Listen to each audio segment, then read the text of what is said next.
हे guys welcome to Ved blogs. तर मी आत्ताच उठलेलो आणि आंघोळ विंघोळ झालती. मग जरा सोफ्यावर बसलो होतो टी व्ही बघत. सौरभ जोशी तर त्याच्या लग्नाची शॉपिंग करत होता. मग मम्मीला म्हटलं जरासं नाश्त्याला काहीतरी बनव.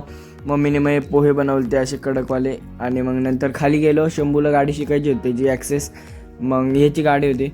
मग ही अशी ॲक्सेस आहे. मग आम्ही म्हटलं आता चला कुठं जायचं, मोकळा रोड कुठे येतं, चला म्हटलं जॉगर्सच्या येतं. जॉगर्सच्या इथं याने गाडी चालवली.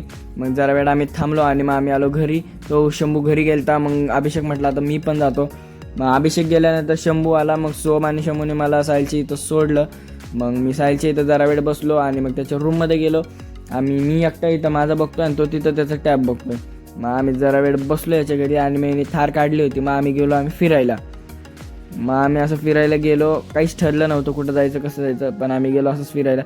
मग त्यांनी गाडी परत लावली पार्किंगमध्ये. मग जरा वेळ मी इथं बसलो परत त्याच्या घरात आणि मग सोम मला तिथून घ्यायला आला.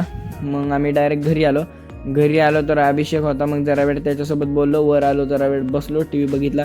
पप्पासोबत परत बाहेर निघालो तो डायरेक्ट जेवायला. असं पण जेवायला जायचं होतं, भूक लागली होती नॉनव्हेज खायला. तर मग गेलो मी चिखलीत वेदन हॉटेलवर. फुल गर्दी होती, वेटिंगला होते माणसं. आणि मग नंतर त्यांनी नाव घेतलं. मग हात धुतला लगेच आणि मग नंबर होता तर मग बसलो जेवायला. मग जेवण झालं टाईट एकदम आणि मग मी निघालो घरी. मग डायरेक्ट सगळेजण इथं बसले होते. मग भेटूया पुढच्या ब्लॉगमध्ये. ज्याला ब्लॉग आवडला आहे त्यांनी लाईक करा, फॉलो करा. Bye bye.